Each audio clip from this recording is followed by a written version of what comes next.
Sudah membaca 7 pasal dari Simtuduror dan sudah mahallul qiyam serta mendengarkan beberapa bait syair yang digubah oleh Habib Ali bin Muhammad bin Husain Al-Habsyi radhiyallahu anhu.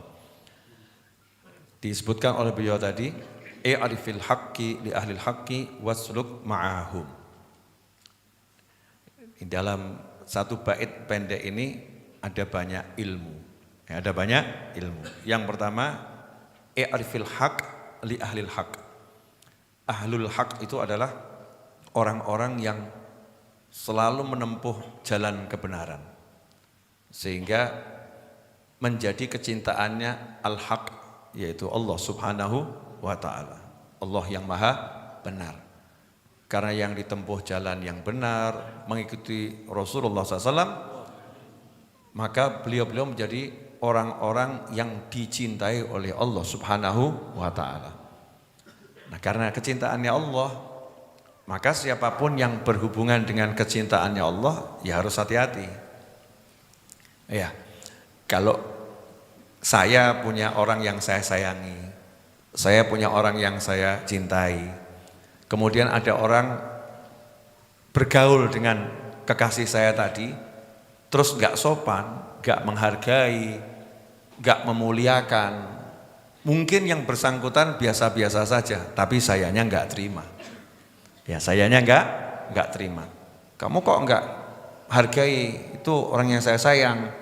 Kamu kok gak hargai, itu orang yang saya muliakan. Itu orang yang ada dalam hati saya. Kenapa kamu abaikan? Itu saya.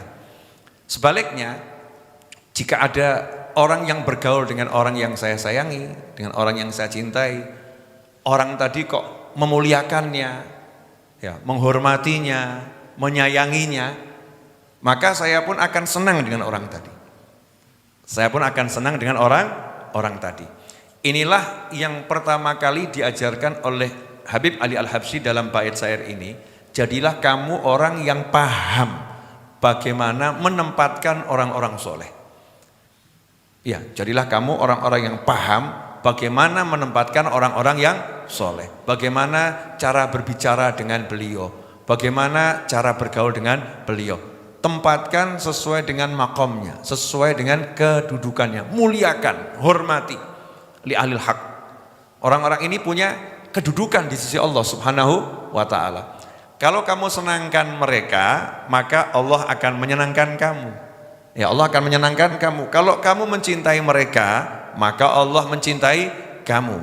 Sehingga di bait yang belakangan, bait yang 1, 2, 3, 4, 5, ya, bait yang kelima itu disebutkan, ya lahum qaum yardha rabbuna min ridhahum.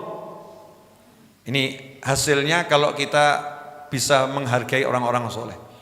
Kalau kita bisa mencintai orang-orang soleh sampai orang solehnya senang. Ya, sampai orang solehnya senang. Hasilnya apa? Ya lahum qaum yardha rabbuna min ridhahum. Duhai indahnya, duhai hebatnya, duhai luar biasanya mereka itu. Mereka itu suatu kaum, sekelompok hamba Allah, yardha rabbuna min ridhahum. Allah, Tuhan kita semua itu akan memberikan keridhoannya kepada seseorang min ridhahum, kalau mereka ridho kepadanya. Jadi kalau orang-orang soleh ini ridho, orang-orang soleh ini senang kepada kita, maka Allah pun senang kepada kita. Saking besarnya karunia Allah subhanahu wa ta'ala, ya, kepada beliau-beliau. Jadi siapa yang disenangi, siapa yang disukai, maka Allah pun suka kepadanya. Nah, inilah thariqah yang mudah, jalan yang mudah untuk mencapai derajat yang tinggi di sisi Allah subhanahu wa ta'ala. Belajar menempatkan diri di hadapan orang-orang soleh dan menghargai beliau-beliau sesuai makomnya masing-masing. Karena itulah kita melihat, ya, bagaimana dahulu orang-orang soleh menghargai orang-orang yang hidup bersamanya. Contoh, Al-Habib Husain bin Muhammad bin Tahir Al-Haddad. Habib Husain bin Muhammad bin Tahir Al-Haddad, Jombang, yang kemudian dimakamkan di Tegal. Punya kakak namanya Habib Alwi. Habib Husain ini ulama besar, kakaknya juga ulama besar. Habib Husain ini wali besar, kakaknya juga wali besar. Tapi bagaimana beliau menempatkan diri di hadapan kakaknya? Habib Husin itu kalau jalan bersama kakaknya, beliau itu menempatkan diri sebagai pelayan kakaknya. Jadi jalannya di belakang, jadi penderek, pelayan. Nanti kalau datang di majelis, ya kakaknya masuk, Habib Husin gak ikut duduk ke depan, tapi megangkan sandal kakaknya itu. Megangkan sandal kakaknya. Kalau tidur, selama bersama kakaknya di satu rumah, tidak pernah Habib Husin mau tidur di atas tempat tidur. Tidurnya di lantai. Saat ditanya sama orang, kenapa tidurnya di lantai? Ada kasur gitu. Jawabannya, saya takut kalau posisi kasurnya lebih tinggi dari kasurnya kakak saya. Atau saya lagi di kasur, sementara kakak saya di lantai. Nanti saya jadi orang yang gak beradab sama kakak saya dan pada orang soleh. Sampai seperti itu. Ini orang-orang soleh terdahulu. Pengarang Maulid Simtudurar Habib Ali bin Muhammad bin Husin al-Habsyi yang memberikan nasihat ini punya kakak Muftil Haramain. Kakak beliau ini wali besar, ulama besar. Cuman kalah tenar sama adiknya. Ya, karena adiknya ulama besar, ya, yang makomnya juga sangat tinggi di sisi Allah Ta'ala. Nah, hebatnya kakak beradik ini, begitu adiknya ini muncul sebagai ulama besar, kakaknya nggak menyaingi, wah aku juga lebih besar, nggak ada. Tahu nih, adikku memang ditempatkan sama Allah Ta'ala sebagai hebat makomnya lebih dari aku, menurut kakaknya. Sementara adiknya menganggap kakakku nih jauh lebih hebat dari aku. Suatu hari keduanya naik dokar, ya naik dokar atau naik kuda bersama. Sang kakak berkata kepada adiknya karena hormat, ya karena hormat nih kakak ini ya, hormat pada adiknya yang dianggap lebih alim, lebih soleh. Orang-orang dulu itu indah sekali seperti ini. Maka sang kakak berkata pada adiknya, "Dik, kamu di depan, saya di belakang. Saya nggak pantas di depan, kamu lebih hebat dari saya. Kamu di depan, saya di belakang." Apa Habib Ali menolak? Enggak. Karena menghargai ini kakakku, lebih hebat dari aku, lebih mulia dari aku. Perintahnya harus jalankan. Siap. Beliau di depan, tapi di hati beliau mengatakan, aku sopir, itu majikan. Aku sopir, itu majikan. Aku pelayan, itu bos. Aku nurut saja, aku jadi sopir. Jadi dua-dua ini yang di depan mulia, yang di belakang mulia. Nggak ada kesombongan. Mengerti haknya. Ya, posisinya orang soleh di mana harus dihargai, harus dimuliakan, harus dihormati. Kenapa? Karena hubungan kita dengan manusia pada hakikatnya hubungan kita dengan Allah Subhanahu wa taala. Setiap orang kan punya posisi, orang tua misalnya. Bagaimana kita cara bicara dengan orang tua? Meskipun orang tua kita salah, gak boleh kita aksi membantah. Gak boleh kita aksi membantah, diam saja, dengarkan. Kenapa? Ini orang tua. Berbicara dengan guru, ya jangan disamakan dengan temanmu. Ya ngomongnya keras, celutak untuk bahasa orang ya. Sama guru, wah sama-sama manusia, nggak bisa. Allah mengajarkan kita setiap orang punya kemuliaan di bidangnya, maka harus kita muliakan. Oh kalau sama guru suara saya harus lebih rendah, jangan lebih keras dari guru saya. Seperti sahabat pada Nabi Muhammad Sallallahu Alaihi Wasallam. Istri pada suami, jangan istri mengatakan sama-sama hamba Allah. Aku hamba Allah, dia hamba Allah. Karena sama-sama hamba Allah, maka jalankan perintah Allah. Suami punya kedudukan, istri juga punya kedudukan. Jangan istri mengatakan, kalau kamu boleh, aku juga boleh.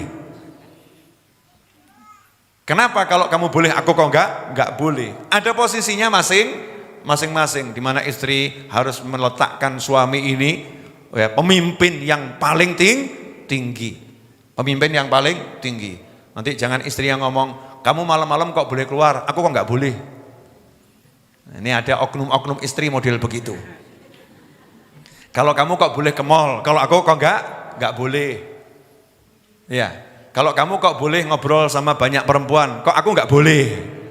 Ini ada enggak yang model begitu? Wallahu a'lam ya. Entah di alam mana, ya mudah-mudahan ada. Ya, faktanya ada. Ini nggak tahu haknya, nggak tahu posisi masing-masing. Jadi kita harus bisa menempatkan diri di hadapan siapa kita bicara. I'rifil haq li ahlil haq. Nomor satu itu dulu. Nah kalau udah bisa menghargai orang-orang soleh, bisa menghargai wali-wali, bisa menghargai, kemudian wasluk ma'ahum. Jalanlah ke langit, ke surga, jangan sendiri. Ma'ahum, bersama mereka. Kalau mereka buat majelis, hadir majelisnya. Kalau mereka ngajak kerja bakti, hadir kerja baktinya. Masya Allah, saya kalau udah teriak-teriak, saya belum soleh, tapi kan minimal ngurus pengajian. Kalau saya wanti-wanti, ayo kerja bakti, yang datang orangnya, ya itu saja. Istiqomah, ya itu saja. Yang lain, 1000 jamaah majelis Ar-Raudhah itu pada nggak kelihatan itu. 2000 jamaah majelis Ar-Raudhah pada nggak kelihatan. 850.000 subscriber YouTube saya, alhamdulillah kelihatan. Kalau saya upload di YouTube, langsung kasih jempol, ya kan? Semangat, itu namanya kelihatan. Lah ini yang 1000 itu kalau diajak kerja bakti, alhamdulillah kelihatan doanya. Mudah-mudahan. Ya, yang kerja bakti sehat gitu kan. Ya, tapi hidungnya nggak pernah kelihatan. Rugi. Wasluk ma'ahum. Sahabat itu bersama Nabi Muhammad SAW bukan cuma di masjid. Sahabat itu bersama Nabi Muhammad SAW ke pasar, ikut ke pasar, di masjid ikut ke masjid, ke kuburan ikut ke kuburan. Makanya kita mendengar ketika Nabi SAW ziarah ke suatu pemakaman, beliau bersabda, wa syauqah, atau kama qala SAW, sungguh aku kangen pada teman saudara-saudaraku, aku kangen pada saudara-saudaraku. Saat itulah sahabat melongo kalau bahasa kita. Lah kok orangnya di sini kok dikangeni? Orangnya di sini kok dikangeni. Siapa nih yang dimaksud Nabi SAW? Pasti bukan kita ini, jangan-jangan. Cemburulah sahabat. Kok sampai-sampai di kuburan Rasulullah kangen dengan orang yang gak ada gitu. Ya di kuburan kangen dengan orang yang gak ada.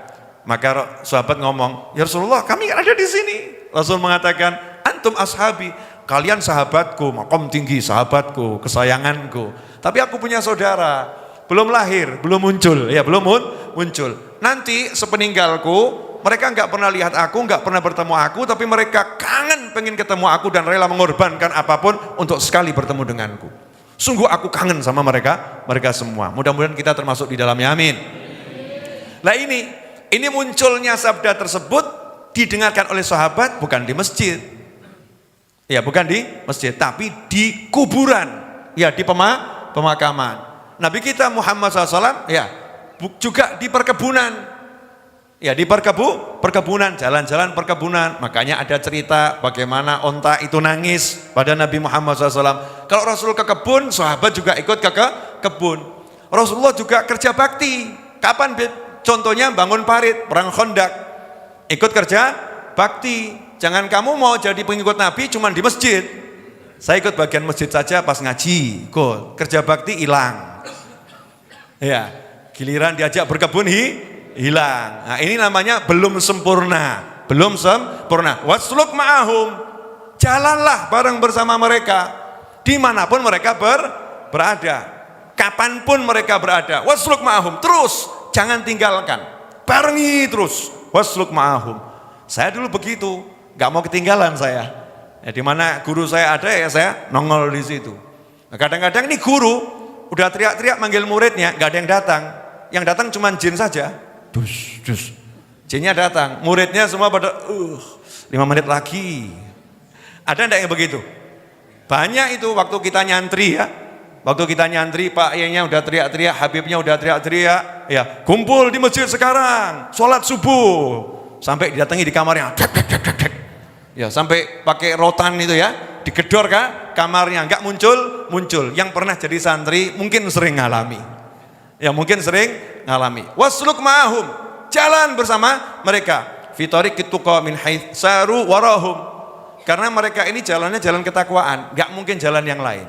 Min haits saru warahum. Dimanapun mereka berjalan, model jalannya seperti apapun, cara jalannya seperti apapun, pokoknya derek di belakang mereka. Di belakang beliau-beliau tersebut. Fas'adah manutoh kullaha biktifahum. Kalau mau dapat as-sa'adah, as-sa'adah itu kebahagiaan yang hakiki. kebahagiaan yang sebenarnya di dunia dan nanti di akhirat. Di akhirat jannahnya Allah Ta'ala, ketemu Nabi Muhammad SAW, lihat Allah Subhanahu Wa Ta'ala, semua kebahagiaan itu di akhirat dan kebahagiaan di dunia, manutoh kullaha biktifahum, semuanya tergantung bagaimana kita mengikuti mereka, mengikuti orang-orang yang soleh. Jangan sombong, jangan pegang Al-Quran, pegang hadis gitu ya, saya mau belajar sendiri, Al-Qurannya ada, hadisnya ada, tunggu saja tanggal mainnya ya, nanti akan bingung sendiri, nanti akan hancur sendiri. Allah Ta'ala menurunkan Al-Quran. Siapa yang menurunkan Al-Quran? Allah. Yang berbicara siapa? Allah. Kemudian yang diberi Al-Quran siapa? Nabi Muhammad sallallahu alaihi wasallam. Yang diberi Al-Quran adalah Rasulullah sallallahu alaihi wasallam. Tetapi ya, coba diperhatikan, apakah Allah katakan aku datangkan pada kalian Al-Quran begitu? Enggak. Allah yang mengatakan dalam surat Al-Maidah ayat 15, telah datang kepada kalian nur, cahaya, wa kitabum mubin, dan kitab yang jelas. Datang kepada kalian cahaya dan kitab yang jelas. Cahaya dulu yang disebut, baru kitab yang jelas. Di tafsir disebutkan terjemahan Kemenak ya, RI dan tafsir-tafsir yang lain, nur yang dimaksud adalah Nabi Muhammad SAW. Telah datang kepada kalian Nabi Muhammad SAW dan juga nabinya bawa Al-Quran. Kita disuruh mengikuti Al-Quran lewat cahaya, lewat Nabi Muhammad SAW. Kalau nggak lewat Nabi nggak bisa membaca Al-Quran, nggak mungkin bisa. Harus lewat Nabi Muhammad SAW. Nah, semua kebahagiaan tergantung bagaimana kita mengikuti orang-orang soleh, karena orang-orang soleh itu nanti akan disebutkan. Kenapa? Mereka-mereka itu sebagai syarat kebahagiaan, simbol kebahagiaan, lambang kebahagiaan dan lain sebagainya. Ya, karena mereka-mereka, beliau-beliau tidak pernah melangkah kecuali mengikuti Nabi Muhammad SAW. Sehingga dikatakan bakhat man qad ra'ahum aw ra'a man ra'ahum. Sungguh beruntung orang yang pernah melihat mereka, melihat orang-orang soleh, atau melihat orang yang pernah melihat orang soleh. Beruntung itu. Ya, bagaimana beruntungnya? Ya susah mau dijelaskan. Hadisnya jelas, ya hadisnya jelas. Nah, tapi kalau mau dijelaskan pakai hadis kadang kita kan ya wong abstrak, nggak paham. Ya nggak paham. Ya saya mau jelaskan sama jenengan ya. Gimana caranya paham? Itu urusan hati, urusan rasa. Kita ini kalau pernah lihat orang soleh, lihat orang soleh, kita itu jadi paham hidup itu apa itu. Hati kita lain, dirubah sama Allah Subhanahu wa Ta'ala. Rasanya itu paham, dapat rasanya. Feel-nya dapat gitu loh ya. Nah, dapat feel-nya kalau bahasa orang sekarang. Kadang orang sekarang ini melakukan sepak bola, badminton, tenis meja, ya sambil mengatakan nggak dapat feel-nya saya. Moodnya nggak ada, nggak dapat moodnya. Pernah nggak ngomong begitu? Rasane gak ono. Jadi main, nggak ada rasanya. Lah biar dapat rasa ini, lihat orang-orang yang soleh. Saya beruntung alhamdulillah, yakin saya ini melihat banyak orang soleh. Saya melihat Habib Anis, saya yakin orang soleh. Saya melihat Habib Salim bin Abdullah Asyadri rahimahumullah, saya yakin beliau seorang soleh. Saya lihat Habib Zain bin Smith, semoga Allah panjangkan umurnya dalam kebaikan. Habib Umar bin Hafidz, semoga Allah panjangkan umurnya dalam kebaikan. Saya yakin beliau orang soleh. Di masa kecil saya di Solo ini banyak orang soleh yang saya pendelengi gini, ya. Manteng saya lihat terus itu, banyak itu. Jadi ya saya bejo, saya beruntung, alhamdulillah. Dan jenengan ini ngimpi apa bisa lihat saya? Harusnya bayar. Lo ya harusnya bayar gitu ya. Lah jenengan mungkin nggak ketemu Habib Anis, betul ya? Mungkin nggak sempat ketemu Habib Salim Asyadri, mungkin nggak ketemu. Dan para ulama yang pernah saya lihat nggak ketemu. Lah kok modal ketemu saya mau dapat ya bakhat ya, keberuntungan kan dia bayar toh ya. Alhamdulillah nggak bayar tambah tak sugui. Betul. Nggak bayar disuguhi. Bahkan duduknya pun diajeni, dihormatkan, karpetnya dikasih yang bagus, AC-nya mau saya tambah nanti, kipas angin mau saya kasih lagi, lampunya mau saya buat lebih terang lagi, terus saya layani jenengan semua. Ya kenapa? Ya ini hasilnya saya melihat orang soleh, diajari caranya saya menempatkan orang yang cari ilmu. Harga itu orang yang cari ilmu tempatkan. Waktu ada Khairun Nisa datang ke Majelis Ar-Raudhah atau yang biasa antum panggil Nisa Sabian bersama Sabiannya itu ya. Satu kelompok datang ke Ar-Raudhah itu. Nisa dan kawan-kawannya. Saya nggak punya mic yang bagus. Ini orang-orang suaranya bagus. Saya meminta beliau untuk baca satu qasidah sebagai tamu. Satu qasidah. Tapi mic saya jelek. Jam 7 malam lebih, jam 8 malam kurang itu. Saya panggil Mas Roni. Mas Roni iya. Saya diajari menempatkan orang pada tempatnya, menghargai orang. Tolong pergi ke toko elektronik yang masih buka, beli mic yang mahal. Sampai sana ada berapa? 8 juta. Kliang-kliang ya. Kliang-kliang ya. Olong yuto dul ya, kliang-kliang. Tapi yang namanya kita disuruh menghargai suara, suruh menghargai suara. 8 juta ya, bayar Mas Roni, bayar. Mas Roni sempat kaget. Ih, wong lu yuto gitu ya. Bayar. Ini namanya menghargai seseorang. Ya kalau enggak begitu, maka kita bukan santri, ya kita bukan orang yang mengerti. Hargai. Ya. Ini berkat apa? Dulu saya diajari guru saya seperti itu. Saya masih ingat persis ya bagaimana Habib Anis itu menempatkan setiap orang dengan penuh kemuliaan sesuai makomnya masing-masing. Bahkan man qad ra'ahum aw ra'aman ra'ahum. Jadi jenengan bisa lihat saya bejo enggak? Ya, bejo kan? Ya. Bukan karena saya orang soleh, tapi saya sudah pernah lihat orang-orang soleh dan saya akan terus cari orang-orang soleh. Terus baik yang nyata masih hidup maupun dulu yang masih hidup sudah pernah meninggal dunia, maupun yang saya lihat di alam mimpi. Jelek-jelek begini kan ya minimal pernah mimpi orang soleh gitu kan ya. Ya pernah tidur. Ya jelek-jelek kan pernah tidur.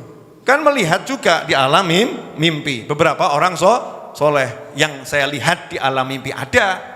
Ya enggak usah disebutkan. Kamu juga enggak kenal. Ya. Kakek saya, gak usah jauh-jauh kakek saya, wafat umur 93 tahun. Kata Habib Anis, waktu Habib Anis masih hidup, ngomong ke kakek saya, temui kakekmu itu. Samperin kakekmu, khud minhu, ambil ilmu darinya, hu minas sholihin. Saya gak ngurangi, gak ngelebihin, insyaallah. Kakekmu termasuk orang soleh. Wah ya tak parani, tak pentelengi, masya Allah, simbahku soleh. Iya tak lihat. Kakek saya orang soleh. Jadi kalian kalau mau kulaan melihat orang soleh, lihat wajah saya, ya, lihat wajah saya. Ojo suwe-suwe. Cukup sebentar saja, terus mulia gitu ya. Silakan Bu pulang.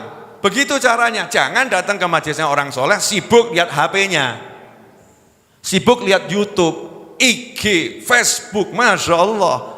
Saya waktu dulu berguru kepada Habib Anis, itu kalau saya duduk di majelis itu kosong. Saya nggak pernah lihat orang lain, yang kelihatan cuma Habib Anis saja. Tidak ada orang lain, jadi saya nggak peduli. Sedikit kelihatannya seperti apa, ben tak delok terus sama saya mesem gitu ya. Karena harus dilihatnya enak. Lah kamu kadang kan rodok kurang ajar. Lihat orang soleh wajahmu cemberut. Lah orang solehnya melengos, waduh bedeni gitu kan ya. Melengos. Tunjukkan senang lihatnya ya dengan senang. Paham maksud saya? Lanjut. Apa ini? Au ta'allaq bihim daim walazam finahum. Lah kalau enggak bisa ketemu Habib, enggak bisa lihat contoh jamaah YouTube. Enggak usah ke Solo, enggak usah. Nanti Masjid Ar-Raudhah penuh. Misal begitu ya. Penuh nanti kalau semua pengen ke Solo, misal ke Masjid Ar-Raudhah. Buat apa namanya subscriber YouTube saya 850.000. Kalau kesini semua kan penuh, nggak usah, cukup ini aja. Au ta'allaq bihim, ikatkan hati, hatinya diikatkan, hati disambungkan. Ta'allaq itu bukan sekedar ditempelkan, diikatkan, dibundeli ya, kemudian dicor sekalian. Nyatu, hatinya nyatu. Ta'alluq, alaqah, ada ikatan yang kuat. Sambungkan hati. Sambungkan hati kita dengan orang-orang yang soleh. Sambungkan hati dengan Syekh Abdul Qadir Al-Jilani radhiyallahu anhu. Sambungkan hati dengan Imam Ghazali rahimahullah. Sambungkan hati dengan Habib Abdullah bin Alwi Al-Haddad radhiyallahu anhu. Saya enggak ketemu Habib Abdul Haddad, tapi saya pernah ziarah ke makam beliau, peristirahatan beliau. Dan saya paling senang kalau dengar doa beliau yang dilakukan itu. Ya, gimana Ali Masum? Syairillah ya Syekh Abdullah ya bna alwi nas'alullah dhunubi akhbirullah al-madad ya Allah ya Allah. Itu saya kalau dengar begitu seneng hati saya. Lah tanda ta'alluq ikatan yang ngono gitu. Disebutkan nama orang soleh seneng, itu namanya punya ikatan. Lalu disebutkan kok ya mong pelongo. Ndak ana setrume. Diajak teriak ya Habibana Ali Syailillah, ya seneng semangat. Ya Habibana Ali panggil ngono lho ning ati. Habib Ali teriak. Itu namanya ada ta'alluq. Ini ndak ya Habibana Ali. Kadang bingung, lah apa to kuwi wong bengak-bengok gitu. Ta'alluq, hatinya diikat. Au ta'allaq bihim daim walazam finahum. Dan teruslah di depan pintu rumah mereka itu. Diinteni metune. Diparani. Disamperin. Enggak mungkin enggak. Orang kalau hubungannya kuat nanti pasti nyambung. Fannahum qaum mahad fil bariyah kamahum. Karena di jagat raya ini enggak ada kelompok manusia seperti orang-orang soleh itu, enggak ada. Enggak pernah melupakan, pandai membalas budi, ahli berbuat baik, penuh pengertian. Makanya saya enggak pernah insya Allah takut yang ngurusin majelis urusan al-fulusu wal duit itu, meskipun saya enggak punya duit. Enggak pernah takut. Kenapa? Aku duwe bolo wong soleh akeh kok. Orang soleh itu banyak. Ya tinggal tak bengoi. Fulan, Syekh Fulan, Habib Fulan, tulung ngono gitu. Help me please. Ya, jawabannya apa? Duit ya Allah, fal duit mbok pikir. Surga tak jalukno. Surga saja aku mintakan, apalagi urusan duit. Santai saja, enggak usah pusing-pusing. Tapi yang penting lazam finahum. Ta'allaq. Diikat betul, hatinya diikat betul. Nah, lanjut boleh? Episode berikutnya. Ya episode berikutnya. Ini kalau ngobrol begini ya sampai nanti maghrib lagi asyik. Awakmu. Lah saya yang ngomongkan ini kan ya seneng tapi kan urusannya banyak. Ya tugasnya banyak. Ya minimal ini ingat-ingat apa? Yuk belajar menempatkan diri di hadapan orang-orang soleh. Beradab betul. Ya beradab betul. Kemudian mengikuti jalan mereka. Cari sebanyak mungkin orang-orang soleh yang pernah kita yang bisa dilihat. Kalau saya mau pakai modus pokil. Pokil itu apa ya? Curang ya. Nah, curang cerdik. Gimana caranya? Saya mau cari orang-orang soleh yang tua yang pernah melihat banyak orang soleh. Jadi saya lihat satu cukup. Dan itu dulu udah saya dapatkan. Saya warak lihat Habib Anis. Habib Anis lihat ayahnya Habib Alwi, betul kan ya?